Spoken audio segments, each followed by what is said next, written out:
This is JD Dishman, and here's another episode of Drawing with Autism. Well, anyway, everyone wonders, why am I even drawing, And how did I get so good? Well, last video turns out why I use drawing for some, but in reality, this video just tells me why I started drawing in the first place and how it affects me, my moods, how it affects my autism or the moods I get. Anyway, when I was younger, I started off wanting to be an airplane pilot in kindergarten, but I discovered that I'm not very quite suited for it because I'm scared of heights. A few years later, I decided to draw a few pictures and I got really good at it, or very proficient.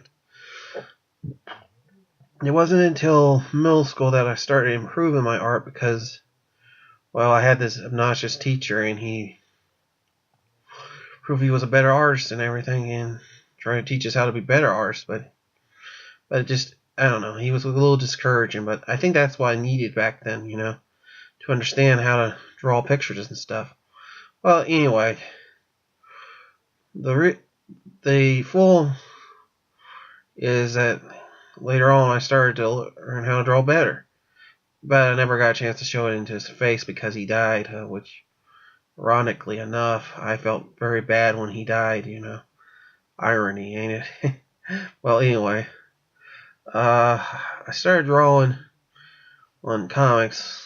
Probably my first comic I made was younger. I didn't remember it because obviously I was in kindergarten or preschool, and I drew this picture about see Spot run. So that's what was my first comic. My first fully realized comic, I think, was in probably either in 4th to 5th grade. And then years later, I kept drawing comics, After that, my character I was working on was Next Gen, but it was a character named National Eagle. Ironically, had a purple and blue costume. I don't know what made me think about that. Hawkeye color scheme. I guess back then I didn't see characters that wore purple and blue, so yeah, it makes sense. Anyway, when I was okay. Oh yeah, here we go. When I was drawing in high school, I finally realized I wanted to draw comics, and first I had to check my guidance counselor, and they kept telling me ideas and stuff, how to guide me to drawing comics and stuff. And I heard they had art classes, so I took all as many classes I could in art to learn art skills in the field, But I also took computer classes and business classes because I knew that I needed business information, at least basic business, to learn how to draw comics. Because if you don't know how to do business, manage your money, then you should quit, while you're ahead. Anyway, when I was drawing I learned how to draw a lot of cool stuff and, challenge myself. Draw things I'm not used to, Like, for instance, drawing pictures of myself in realism. I'm not very good at realistic art, but when I drew it, I felt, oh man, that's cool. I can finally challenge myself now. And technically enough, I felt like I was being really mentally challenged, and made me feel good, Anyway. Oh yeah. My favorite part is that my art teacher asked me if I wanted to add my art to a art contest. I said no because I didn't feel, confident it would win or something like that. But one time I entered a small art contest at the library, and guess what I got? A second place medal. To me, that was great. I mean, it was in the new local newspaper and everything, and I liked it. If it wasn't for the girl over Reedsville, I would have won it. I mean, if I won a second place and if she won first place, if she didn't enter, henceforth, I would have won first place with that kind of logic.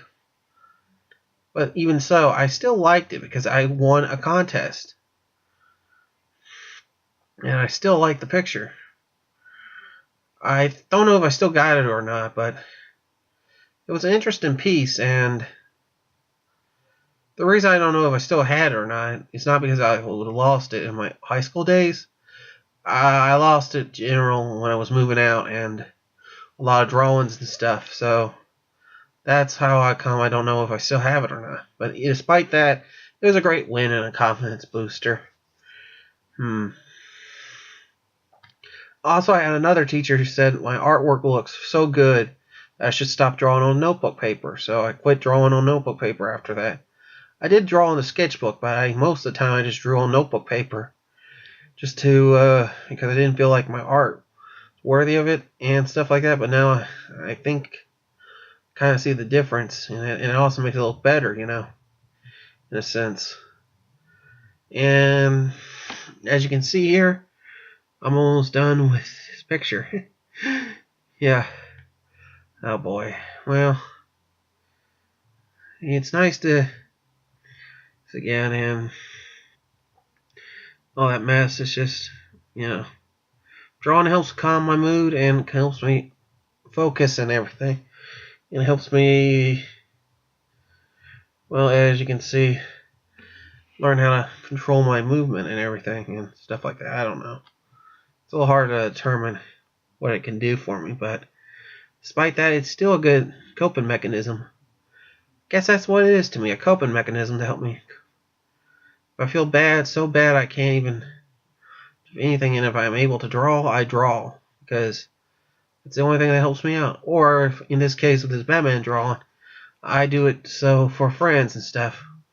Well, I'll talk to you guys later, and peace.